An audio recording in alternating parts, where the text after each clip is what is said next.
Hi, everyone, and welcome to our next segment, the most exciting and popular one, which is our animation talk for the year 2020 at Converge Emerge. And today I'm joined by none other than Pious Nyenyewa, the rock star of animation here in Zimbabwe and other places.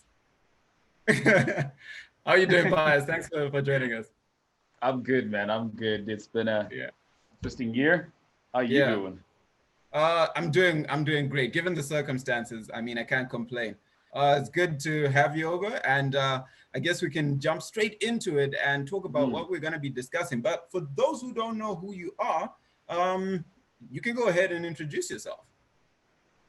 Wow, it's like I've never felt so anxious than when somebody says introduce yourself, because like instantly I forget who I am. Well, I am Pious Nyenyewa.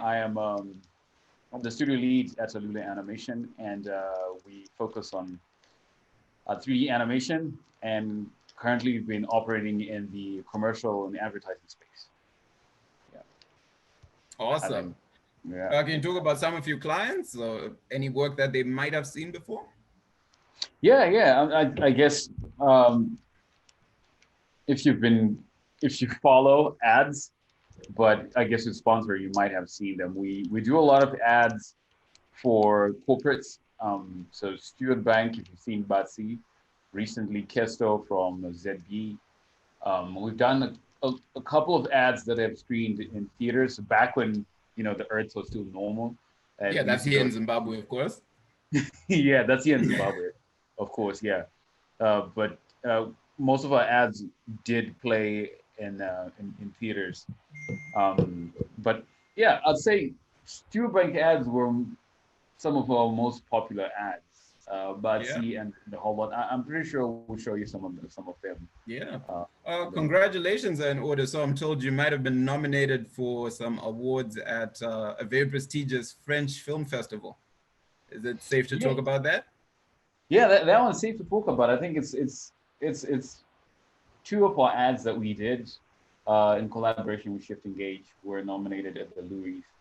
So that's something, that's something to celebrate. But here we try not not to get that cloud of judgment and to just excite us too much, because like for us it's old work and we've done, I would say, arguably better work after that, but it's still great when things like that happen anyway. So I guess that's something to celebrate, just to pat on our backs to show that we're kind of doing something that makes sense. Congratulations. So for those of you who don't know, my name is Eugene Ramirez Mapondera, and today I am going to be talking to Pious Nyenyewa about a very, very unpopular aspect of animation, which is rendering and look development.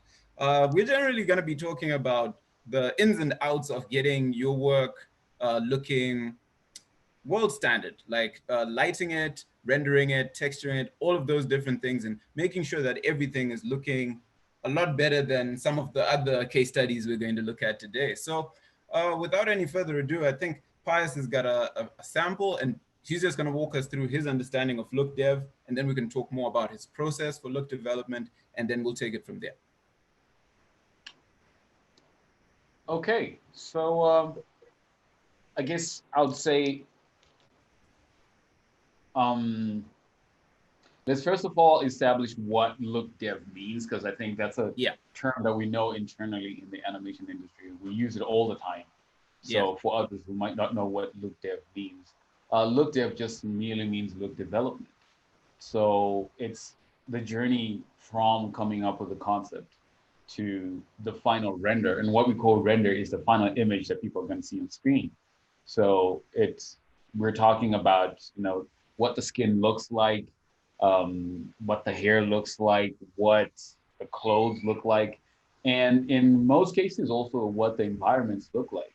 That's also part of look development. So we're going to see, like, within the segment that we have, if we're going to be able to, just talk about maybe characters, because I know those are the driving force of so many films and even short stories and even ads. People most come to us looking for characters.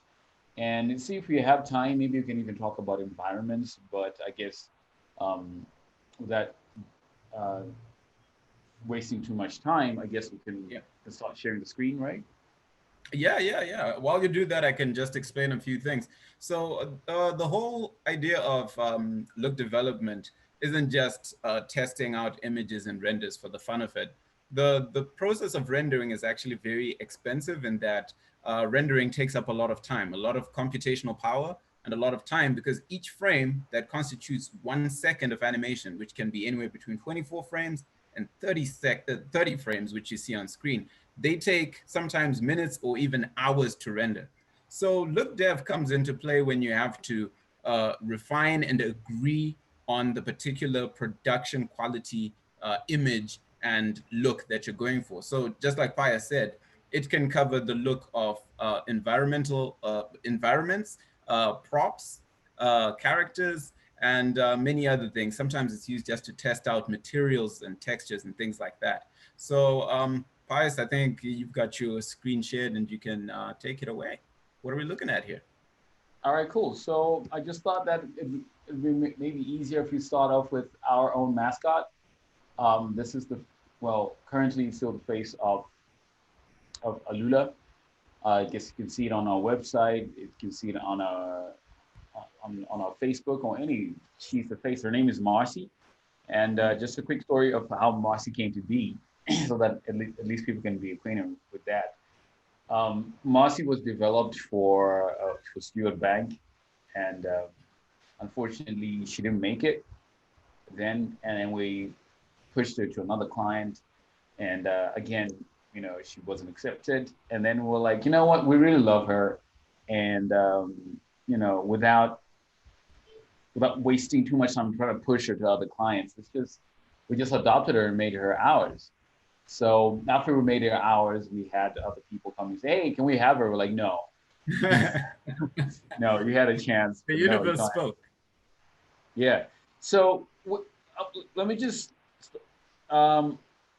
show you a couple of images here of what these characters look like. So in Lookdev, like we said, that we look at so many things. It could be skin, it could be clothes or whatever. So what really goes on in those scenarios is that we need to first of all light the character, at least have a base lighting. So every time we're starting up when it comes to lighting, is we throw what are called HDRs. So HDRs are just light recording. I don't know if you maybe want to explain that clearly, because sure. I have a lot of terminology. That's fine.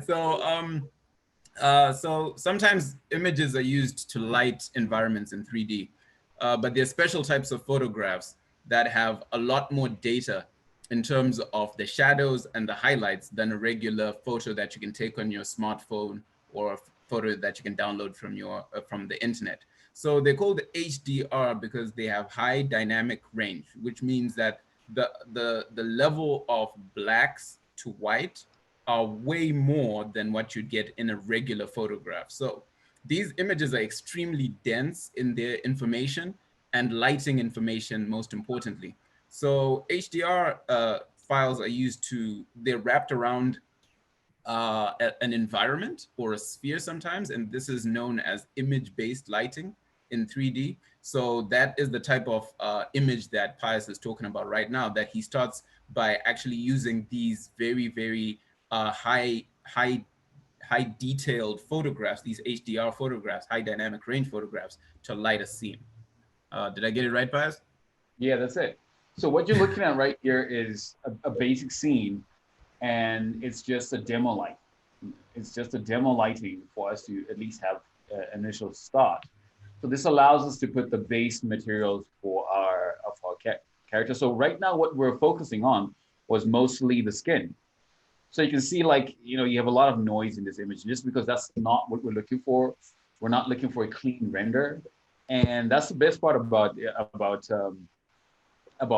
lighting, is that you're not. I mean, lighting in the R&D, which is research and design, you're not really looking for a lot of beauty at this stage. You're just looking to put baseline. So right here, we're trying to look at the complexion and the color of the hair, and this is the reason why we use an HDR. So it's a dome light, it's a circle light, and it's got recorded data, so you can see a house and everything right there. So this just allows us to just quickly put in base lighting. So I'm just gonna move up my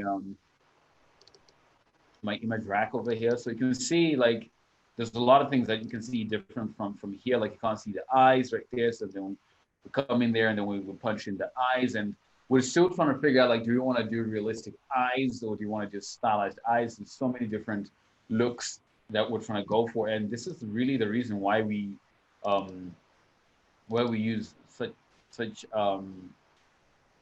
type of what can I say, techniques quite early on. And you can see like just the detail, the difference. Like this one has a little bit of this gummy bear look, which is an interesting look that we usually do use here, but we're still trying to experiment just to see like which one do we want. And this one is a little bit more, it has less of that, and we're exploring, like you can see even the hair is a bit more refined. So you're gonna see like here in this image is a bit more lighter, and right here with like what I said, like what we're looking for is that we're experimenting with sketching. Really, like a lot of people would know that sketching, maybe you do with pencil or pen or whatever, but here we're sketching using lighting. Is that we're just trying to play around with our shaders just for us to see what our character looks like in so many variations. And I guess like we also noticed that this was probably leaning to a look that we liked. So we started getting a little bit more, you know, deliberate with our lighting. You can see right here, we've got a bit more better lighting right there. And that noise that you had here is kind of gone in some areas, but though not completely. That's because we're getting to some territory where we think we're getting a little bit more comfortable. So here we're not really focusing on the whole body. So we do everything, we do like a pyramid, a hierarchy of like things that really matter when it comes to a character.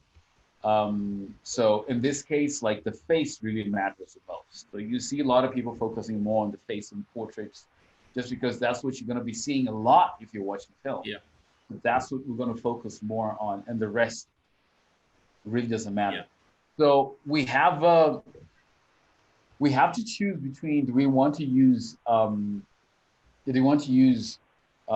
textures or not? So for some people who might not know what a texture is, so the detail that you get on the face is actually driven by what I call texture. So for example, if you're looking at this character right here, let's just make sure that we can, do I have my layers locked? Sorry about that. It's okay. While you go through that, I just wanted to also share a few things that could reinforce what you're saying. So earlier on, Pious said that in this case, it's like sketching, but sketching with light.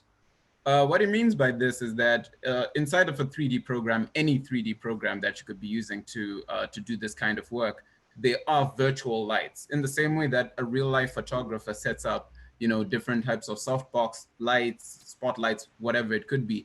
Within 3D programs, there are actually lights that you configure, and you can actually tune or tweak their intensity, how hard they are, how soft they are, how, you know, what direction they're coming from, how many they are. So that's what he means when he's talking about sketching with light. And when he was talking about noisiness and other artifacts like that appearing on the image, like what he showed earlier, those are results of sometimes too little light or sometimes not enough what are called photons, which are just packets of energy that the computer tries to simulate to create a realistic lighting kind of environment. All right, great. So, so as I was saying, that we can choose to drive, like you see this image right here, like Marcy right here, she's got freckles and stuff like that. So that's all, that is data that we actually paint. Let me see if I can access it somewhere where we can view that image and what it looks like. So all that, so we do what is called unwrapping.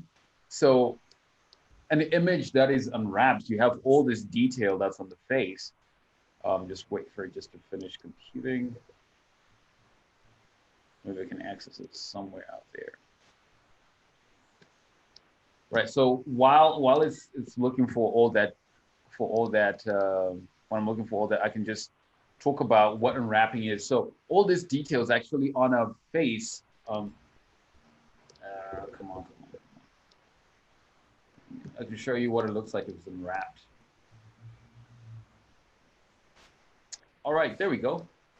So what we do is that we find specific points where we cut out the face and then we can unwrap it like that so that we can have all that detail on a flat surface like that.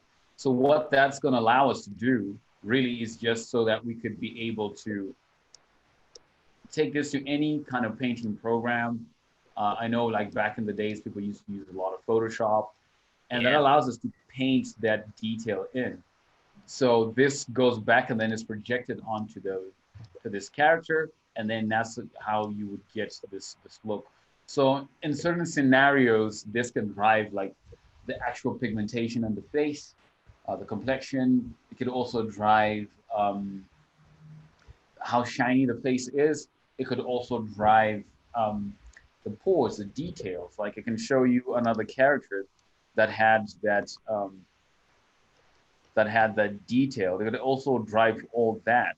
So just allow me to show you that so that at least you can know what I'm talking about when I say the detail on the face.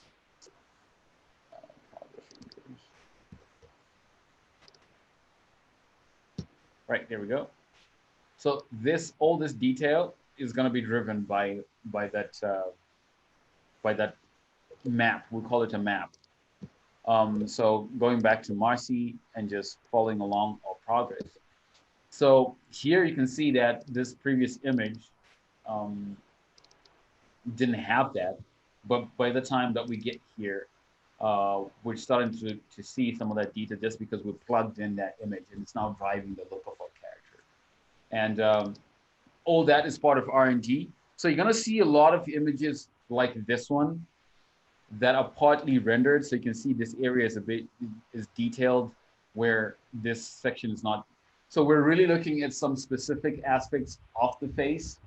And what we're really looking at is like, in this case, it was really the relationship between the eyes and the skin. So we're already seeing the data that we want when we don't really want to spend a lot of time on the hair. So by the time it's done computing the face or part of the face, we're going to use this information we're getting there to kind of project what the whole face is going to look like. So we see that, okay, we like the way the eye looks. For now, we're going to move on to the hair, like the eye relationship with the eye and the face. We don't really want to see like the whole face because we can just see like even though we've got a lot of noise right here, we're going to move on. Now we're going to experiment with the hair. So I think this was a bit like 15 minutes later. And sometimes it will really help if you pose the character so that we can see a little bit more personality. So you can see right here, we've introduced actual virtual lights that Eugene was talking about a couple of minutes ago. So maybe we can see what those virtual lights look like. So you can see these are those virtual lights that you can see right here. They allow us, these ones right here, they allow us to punch in values. Like you see in this case, you have this orange kind of peach value right here that's going to fall on this character. So we use those to drive the look of our character. So let me just maybe bring back our viewport shader. Which one is it? So I have so many windows open. You see me looking on the side right there. So right now we've introduced those ones, and so they're the ones that are now driving the look of our character. And you can see now there's a little bit more vibrance in the image. So we're now starting to experiment with the hair. We want to see which hair, oh, sorry about that. We want to see which hair works best for our character. So maybe we can edit this part out, Eugene. So I'm just gonna take that again. I was doing this to fly. Right, so we want to see which hair works best for our character. So experimenting blonde, not really. So we didn't really need to see the whole image for us to figure out, like, do we want to see like a blonde, because character. It takes time, yeah? Yeah, it takes a lot of time for you just to see this. But we can see just with this portion right here that this is not going to work for our character. Yeah. We're moving on to another character, to another look. and we kind of played around with this character. So we know that the skin, we like it. But now, like I said, we're playing around with the hair. And we wanted to go a little bit more bold and run away from what people would see and know every day. So purple hair with a little bit of what's that? Highlight. What is that? Yeah, I mean, like, what's that? That's a greenish. Yeah. Yeah, whatever that color is, which is very odd for artists not know what a color is. See, we have odd names for these colors, but I wanted to just like a name that people would know. Call it sky blue. Yeah, but in this case, like, we kind of thought that it looks cool, but it doesn't seem like it's something that we liked. So, like, okay, so let's see what this character would look like in a real world setting. So now we repose the same character, but this time we've introduced clothes because we really liked what she looked like with with the new hair and the skin, the way that it looks. So we placed her in a more practical setting. Let's say if it's gonna be outside, we introduce the sun. Or heaven. Oh, heaven. Yeah, so we introduced that, and you can see like really the attention to detail, like when we were seeing like what the turtleneck here looks like. We wanted to play. So there's a lot of harmony that you always want to play around with. You know, if you're going to introduce purple hair with blue highlights, then maybe you're gonna need like a deep blue turtleneck, and so you play around. And how much detail? So since we usually don't like putting all this detail, like this is a lot of work. Yeah. We usually want to substitute that with something else. So for every time we don't put this much detail on the skin, you might notice that the clothes are the ones that are going to have a lot of detail. That's the thing that we do here. So sometimes we might have a situation where we have all, like if we have all the time in the world to do that, we might actually do that. Like in this case, we had all the time, so we didn't put that detail on the, on the beard right there, the skin, the eyes right there, but and on the shirt right there, we had all the time in the world. But in this case, we didn't. So we're like, okay, so the texture for the freckles is going to be fine, and the texture on the outfit is going to be fine. So that's what we were playing around with. Yeah. But again, yeah. So I'm thinking of a question that you're probably that a lot of the viewers are going to have, and it's a question that I don't need the answer to, but I know a lot of people are curious. How long does it take to do Lookdev for a specific character like this one? It really depends on the complexity of the project, really. Usually for us here, we take about, I think, a day for our ads. We can do it in a day, just simply because like we have a set formula for our characters and we have a set look. So the look is usually the same for us because it's a signature.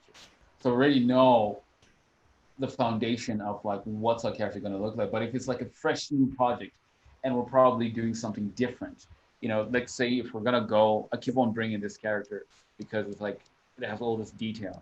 Like if we're going to go for something like this might take us a couple of days. Because we might spend time just texturing the face.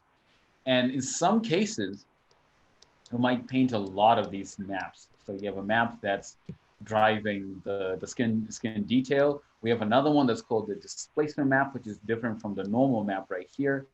The displacement map would drive some of these deeper detail right there, and then like these ones, like you see the lines on top of the lips. I think if I zoom out, you can really see these ones right there. And then you have the other little ones right here that might be driven by another map. And then you have another one that's driving the paint on the face. You have another one that's driving, so it might take a very long time for us to get there. And then when we come back into a program like Maya, it's that we're now going to tune in the values for us to be able to get the decent, because we really follow the biology of what a real life human being looks like. You have the inner layer, the mid layer, and the top layer. And then on top of the top layer, you have other layers too, the specular layer and then the reflection layer. We have so many things that you're driving. So it might actually take days if it's a fresh new character. But if we're following a set theme for something like this might actually take us just a day. Yeah. Awesome. So I guess, yeah. Sorry, yeah, no, I was going to say, in closing, maybe we can look at some examples of other characters that you've done Lookdev for. Maybe you can walk us through some of your favorite and least favorite outcomes. And maybe your thought process as you're making those decisions, yeah. All right, cool. So I'm not gonna be able to show you some least favorite just because we don't really keep those.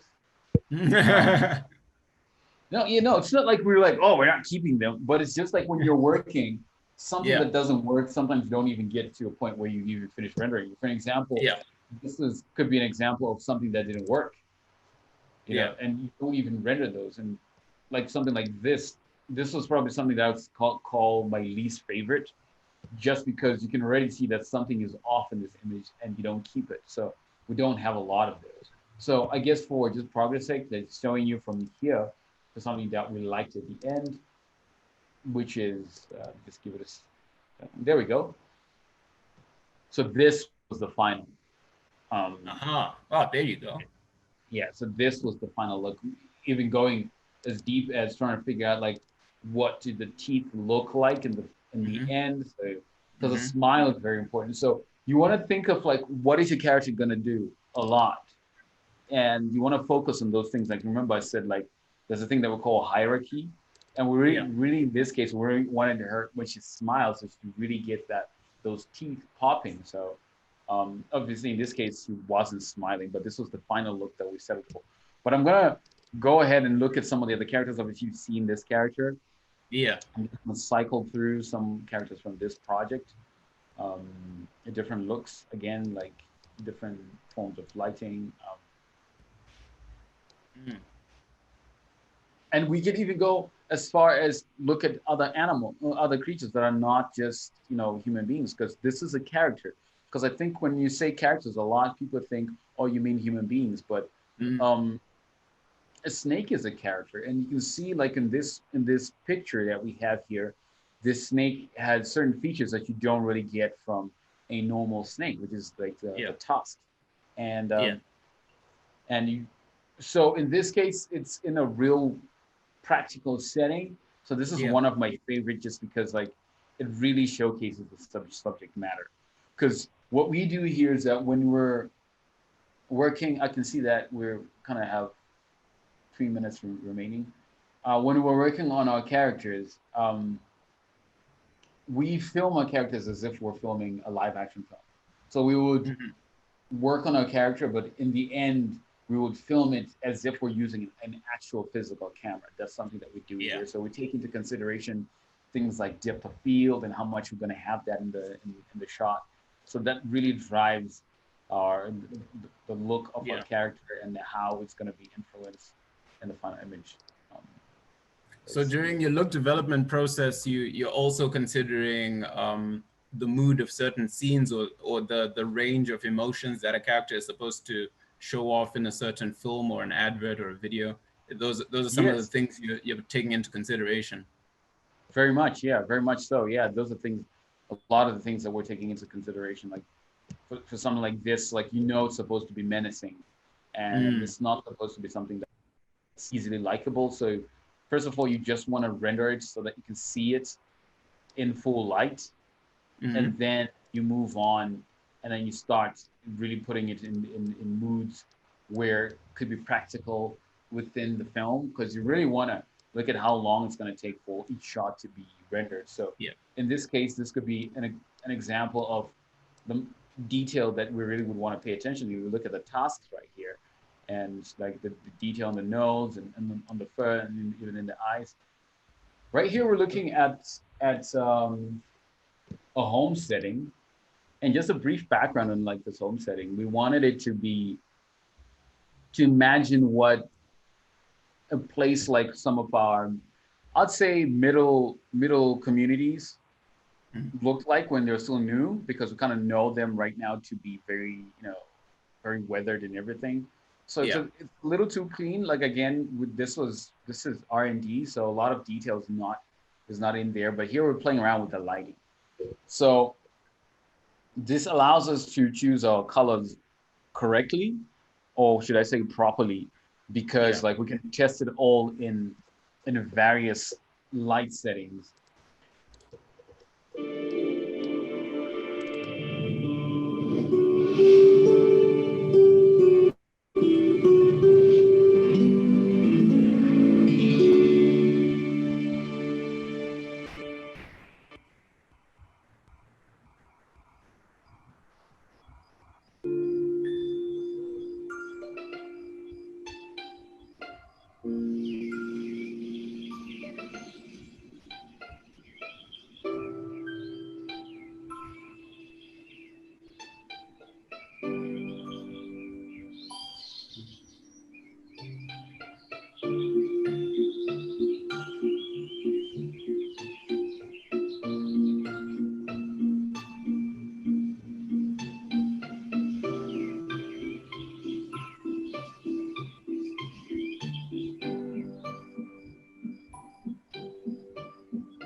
All right, so what we actually do, the reason why we do this is because there's a lot of things that we would want to be revealed as we're, a second, let me just go back to those images. There's a lot of things that we really want to be revealed as we're progressing, like our story. And those are subtle things that a lot of people don't know or don't even notice, but they actually drive the film. So this tree, this little pink tree right there is not just placed there randomly. It's supposed to draw your eyes in that direction. So you don't know that mostly, but that's what it's actually doing. It's the most vibrant tree there. So naturally, a person's eyes would look in that direction. So that's part of Lookdev. Because we're trying to figure out like our scene layout at the same time where we want our audience to look at. And we do the same things with lighting. So the reason why we change colors through the progression or change lighting or time of day is because there's a certain focus that we want the audience to, you want to guide the audience like sheep for them to look at what you want them to look at. And I guess this is one of my favorite shots right here. This one right here, just because we actually position this tree in such a way that the shadows cast here. So it looks very desaturated. It doesn't look as interesting to look at. But in this case, like if you look at this next shot, this one right here, the light is right here, and then you get the tree right here. So naturally, this is not easy to focus on. And you can even look again, like the color of the main house and the neighbor. The neighbor is not part of the story. So you could use things like depth of field, like depending on how big your computer is, or like in this case, I think the computer that we were using when we were testing out this scene wasn't so big, so we couldn't afford to put depth of field in this shot. So we're like, so what are we gonna do for us to have the audience focus there? So instead of using a blue sky, we used a gray sky. And instead of like making the neighbor's house so vibrant, we actually made it gray, desaturated it. And even the roof, you can see it's very desaturated. And even like the trees that are there, they're very desaturated. So naturally, the audience won't look at that. Maybe they might, but easily they're gonna look at this house because it's more vibrant. And even the floor right here, it's your very red orchid type of floor. And even this tree right here is directing the audience there. And we're gonna go back, maybe just take a look at some of the progress shots. Sorry, I have a lot of folders, so I just want to see which one it is exactly. Oh, I guess this would be also a great moment for me to talk about this, because this also goes into Lookdev. So this is shot progression. You want to see how you're lighting the same shot from the beginning of the shot. So this is quite early on. You're still figuring out a lot of stuff. So this is with that character in there. So we know it's going to be at night. And we're starting to introduce depth of field. So you can see some of the things that we're talking about when we're looking at Marcy. but now it's being used in a very practical setting. We have a shot. We like the shot, and we already did the animatic. Let me just show you the 3D animatic, so at least we can have a little bit of context of what really is going on here, and why is it going to be lit that way. So just go to Play Blast. Let's see, 3D animatic.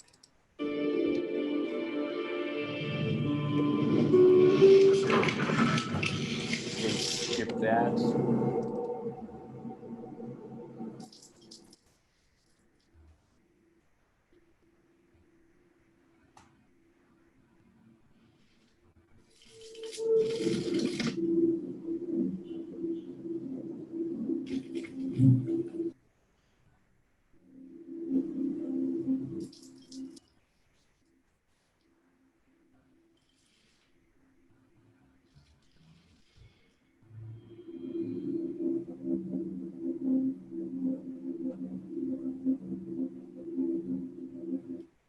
So this is layout. So in this case, what we're doing is that we're trying to figure out how this opening shot is going to work. And from the animation department, you get a rough animatic like that with rough animation. And when it comes to us, what we're going to focus more on is the relationship between the character and the setting. So a lot of stuff is still being developed by the other departments. Let me just put this in mute. Is still being developed by other departments, and Lookdev, we're still trying to make good time. So you can see everything is gray here. It's handed over to us, and we're supposed to turn it into something that a lot of people are going to see, right? So this is quite very early on. We'll put very rough shaders, and we want to see how all those scenes are going to work. We know it's at night, and we want to see what our night light is going to look like. So in animation, we use blue a lot if we're going to do night, because there's always assumption that there's a moon. And even if there's no moon, it's just a good color to show coolness of the night. And everything else is going to play around. It's going to be coming from the other artificial light sources. That could be your fire, like in this scene.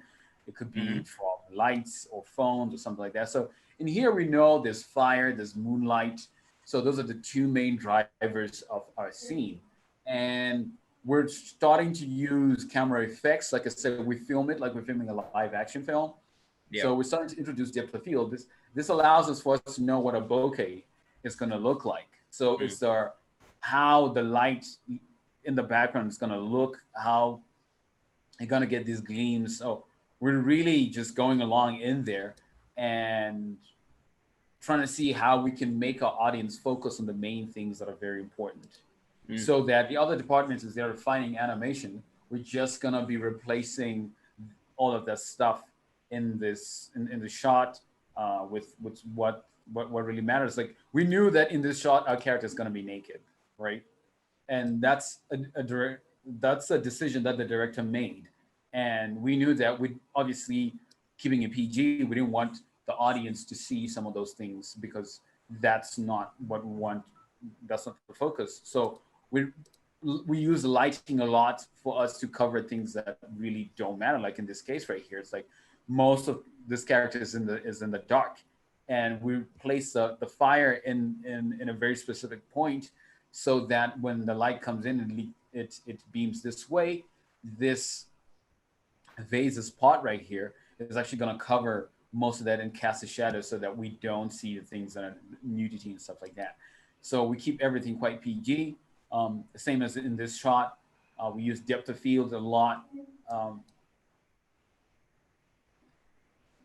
So all of that is playing along to give us this the final scene. Unfortunately, we haven't finished this thing. We kind of placed it on hold. So I don't have like a final thing that I could show you as to what the final shot's going to look like. Maybe it might actually change this whole scene, because a lot of things change in animation, but this is what you would ideally hand to the director and say, so this is what we are suggesting lighting wise for the shot. And I don't know if you have any questions. No, this is, I was going to add on to what you were saying. So this is more or less, you're coming up with your mood board. So you show your director the mood board, and this is also you trying to establish the staging for each shot. Am I right? Yes. Like I know the terminology changes, so I just wanted to make sure that when you were talking about, you called it something else, and I just remembered that, and yeah, I remember it as staging. So that's pretty cool. Yeah. So basically, this is layout stage, where we're really trying to just see. So in layout, we do a lot of things in there. There's a lot of staging, a lot of compositing. I don't mean compositing as in like making the final image, but Yeah, the like post. what is the composition of your actual shot? Like Yeah. where you're going to film it from this angle, and why are you filming it from that angle? What do you want the audience to see? For example, like this shot right here. Like, why did you film it like that? So it's all under layout. So we're working hand in hand, each department. Like in this case, like if you look at our scenes in terms of lighting, there's really only two main light sources, which is our fire and our night light, which is our moonlight. Yeah.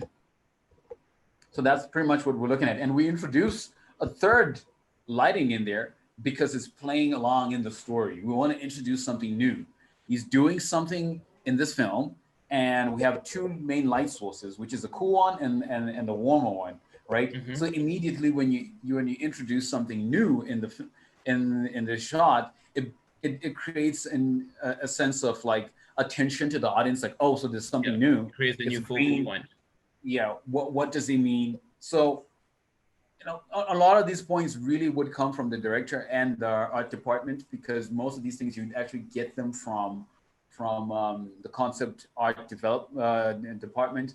But like a lot of things will change. That's the thing about animation. A lot of those things are going to change. So pretty much this would be a real world example of like how you would take that same character. And I want to show you again maybe an example of what the wizard layers look like.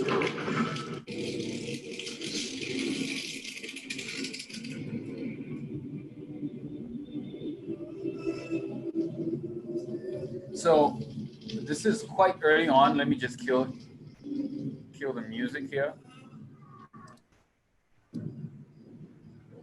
So this is where he's working from, so that at least you can see it from the outside. And this wasn't complete. It was just a frame, but you can see like in the actual animatic, in layouts, there's a lot of things now being added to make the story work. So these are some of the things that you'd see in Lookdev, trying to figure out what do these characters look like in real world.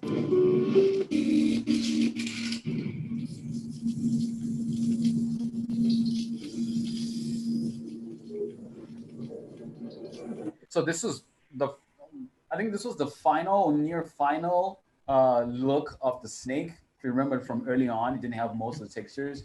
So this is when it goes to the surfacing department, and they really just work on those scales. When we're talking about things like your displacement maps, your normal maps, what we call them diffuse map, which is basically your color map, and a lot of things have been added here.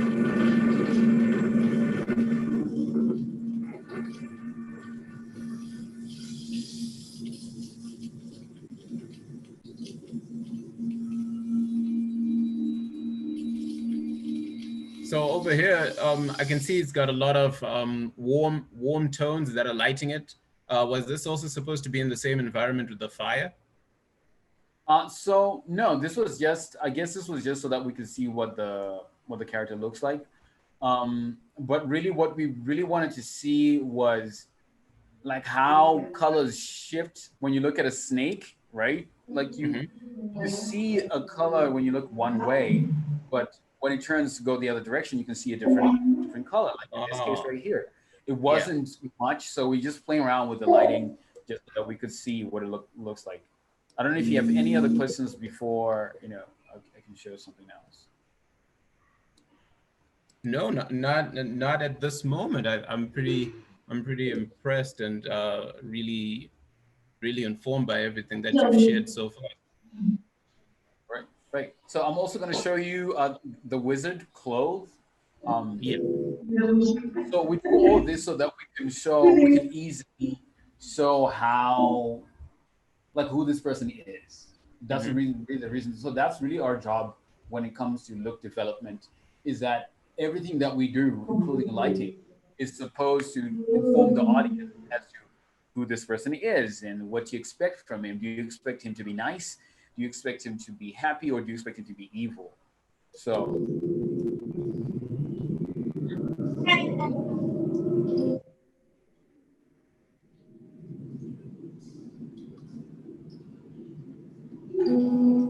naturally, this is something you would show to the director. Yeah. So every department would work hand in hand so that they can show the most convincing artwork to the director. So the character artist would model the character, hand it over to like the rigging artist and the lighting artist and the look development artist, and they would compile something like this instead of just showing the director something like this, because the director wants to see that. Obviously, the director's job is to give direction, but at the same time, when he hands over notes, I want to see where I can find this. I can't remember where it is. When he hands over direction notes, we want to see if the art department understands all that. So this is really what you would get. So I guess in this case, on behalf of the audience, we would go into Q&A with you. Yeah.